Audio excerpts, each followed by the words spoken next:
animal rights attorney. I started working for the Animal Legal Defense Fund, and I am soon going to be starting a new job with animal equality. I'm going to talk about the concept of animal rights and try to unpack that a little bit in terms of animal law and what we really mean when we use the phrase animal rights. I have a feeling we've all used the phrase, but it oftentimes means different things in different contexts. So what are rights? As a lawyer, I'm often concerned with legal rights, but then we also use the term rights in different contexts where there is no legal protection in place, and what I call those moral rights. There's an important distinction, especially in the law, between legal rights and moral rights, because one is enforceable and one isn't. Things like the right to life, liberty, property, well, those things are also legal rights for most people. But we're also talking about the moral right to health care, the moral right to reproductive freedom, a right to adequate food and shelter. Those aren't actually legal rights, unfortunately. So let's talk a little bit about legal rights more specifically. There's actually a lot of nuance in that term, even within the subsection of legal rights. I would break that down into substantive rights, which is probably what most people think of when they think of legal rights, and then procedural rights on the other hand. First, when it comes to substantive legal rights, now these are the things that we would probably first think of when we hear the term legal rights, and that is like constitutional rights, statutory rights, and then there's rights that come out of the courts themselves. So in the United States, courts can actually create law to a certain extent. So this is where legal rights come from. They come from constitutions, they come from codified laws like statutes and regulations, and then they come from court decisions. When we're talking about who gets these rights, well, when it comes to codified law, that's constitutional law. Obviously, we have a document, Constitution. It delineates legal rights. Then the courts have extrapolated upon the text of the Constitution to expand that language to confer even greater rights. So a lot of the rights that we think about, the right to marry, the right to privacy, those things actually aren't mentioned in the Constitution, but we have them. There are enforceable legal rights now because the courts have read the language and said, well, implied in here are these other rights. A lot of times, animal lawyers look to the successful movements of the past, for instance, the civil rights movement. If we're looking back to the 60s and 70s, when the civil rights movement was in its heyday, so to speak, there were lawyers that were bringing lawsuits specifically designed to try to get courts to recognize certain legal rights of racial minority groups, of women. That is kind of what animal lawyers are trying to do for animals now. There have been a whole panoply of different attempts to do this in different contexts, and that's the one cool thing about being an animal lawyer is that because there are so few laws out there actually protecting animals, we have to get really creative. So we have legal rights. If a document says that a person has the right to life, well, what does that actually mean? Well, arguably it means that they have the right not to be killed. So a lot of times when we talk about rights, we're actually talking about a duty that's been prescribed onto somebody else. So one theory of legal rights is called the interest theory, and that says a legal right exists anywhere that there is a corresponding legal duty. And so in the animal context, you could argue that animals already do have some legal rights to life, some legal rights to bodily integrity, because we have anti-cruelty laws. And anti-cruelty laws, even though they don't specifically use the term rights, they do impose a legal duty on humans to not neglect animals, to not abuse them, to not torture them or abandon them. Nowhere in any anti-cruelty laws does the word rights appear. But some argue, and I would also argue, that wherever there's a legal duty, there's a corresponding right. Because animals essentially have the right to be free from these things, that can be argued as a legal right. Now, there's others who say, well, it's not a legal right unless it is accompanied by the right to enforce the right. So then we're starting to get a little bit meta in a way, because a legal right doesn't exist unless there's a right to enforce the right. You can see how this starts to get complicated. Well, how does an animal enforce a legal right? As you can imagine, it's going to require the involvement of human guardian, human representative. Some of these cases you might already be familiar with. Perhaps one of the more famous ones, and this is actually not one case, but an ongoing string of cases brought by a group called the Nonhuman Rights Project. They've been trying to bring what's called a writ of Habeas Corpus on behalf of non-human animals of various species.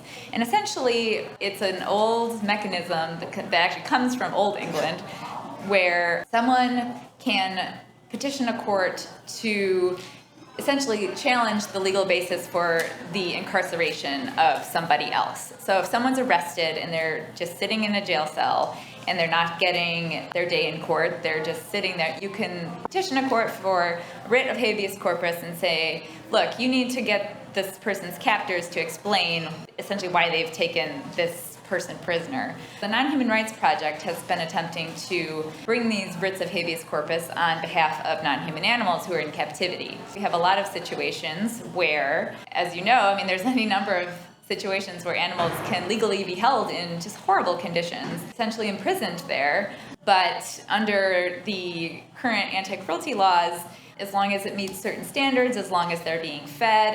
The anti-cruelty laws in this country, even in Oregon, where they're arguably some of the best, it still is a very low bar, and they're also riddled with exemptions. Although you can't kill your dog and eat him or her, you can kill a pig and eat him or her. There are very species-specific exemptions for animal agriculture, biomedical research, hunting, and so it's obvious that anti-cruelty laws aren't enough, which is why these other groups are out there trying to find ways to expand the legal rights of animals under the law. And so the Nonhuman Rights Project, their argument essentially boils down to the fact that any autonomous being, and they have a very specific definition of what it means to be autonomous, and they believe that autonomy comes from having a certain degree of rationality. Essentially, if you have the ability to care about the integrity of your body and your ability to express yourself in a way that's natural and free, well, why should species matter?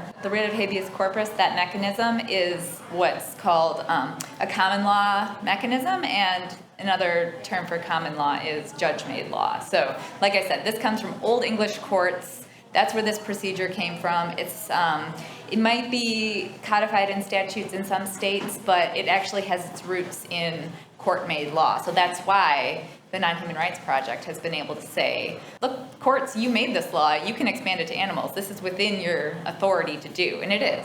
They've not yet been successful. Courts have been pretty staunch on the point that, the writ of habeas corpus is for humans only. They still haven't been able to give a very logically sound explanation for why. It's pretty much all policy-based, you might have a legally sound argument, but we're just not willing to go there. Courts can do that, unfortunately. Keep an eye on Nonhuman Rights Project's work. They are no doubt going to continue to bring these cases, and all it takes is one judge. That's the cool thing about our legal system in this country. As long as there's a legally sound basis for rationale, then that's how you can create law. It's much, much more difficult to argue that legal rights for animals should stem from certain existing statutes. Think about other laws that talk about rights and who can actually claim those rights. So some of you may have heard of the monkey Selfie case that PETA, the Ethical Treatment of Animals, brought. Now this one was a much more difficult argument to make because they essentially tried to argue that a monkey held a copyright in a photo that he, Naruto, the monkey's name was, took using a wildlife biologist's camera that was left in the forest and actually pointed it toward him and hit the shutter, and this photo went viral. And so PETA comes in and tries to sue on Naruto's behalf and say, well, all the proceeds from this photo should be going to either Naruto himself, or probably not because he's a wild animal, but at least into a fund that would work to preserve his species. The courts ruled against them because they said, well, the Copyright Act, which is the law that creates the right to benefit from the proceeds of your creations, when they created that law, they did not intend for it to apply to animals. And that's kind of the end of the inquiry, because when you're trying to interpret the scope of a statute or codified law, so whether it's the Constitution or a statute, the intent of the lawmakers is ultimately what's going to define the scope. If the word person is in that statute, which I believe it was, those courts can say, look, when Congress used the word person, surely they were not talking about animals. They could be talking about corporations, because as we know, corporations are legal persons now. PETA, again, actually ran into the same problem in an earlier case they brought on behalf of a killer whale named Tilikum. They sued SeaWorld under the 13th Amendment, so this is a constitutional right to be free from slavery. Once again, the court said that doesn't apply to animals. The states, when they ratified that amendment, they did not intend to include animals under that amendment's protection.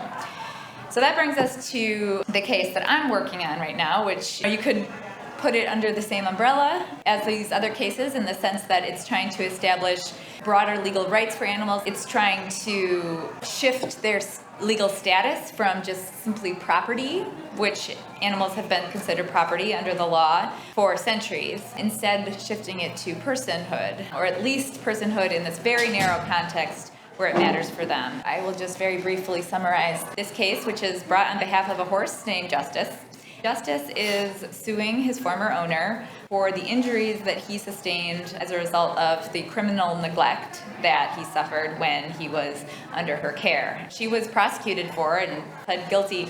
He has all these uncompensated injuries, and whoever ends up adopting him, he's at a rescue right now, he will require over $100,000 in care costs in order to give him a fulfilling, healthy and happy life. And so our argument is that the person who should bear those costs is not Justice. Justice shouldn't be condemned to, maybe be put down eventually if he can't be adopted out because of this enormous price tag on his back for any, caring person who wants to give him a home. The person who should be held liable for these costs should be the woman who harmed him. The victim of crimes in any other context are able to sue the wrongdoer in a civil action after the criminal case is settled. And so we're essentially saying, look, this exact same principle applies. The species of the victim should not matter, and Oregon courts have actually ruled in multiple cases that animals are properly considered the victims of animal cruelty.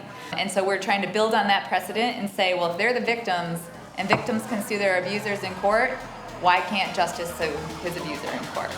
So keep an eye out. We're about to file our appeal in a few weeks.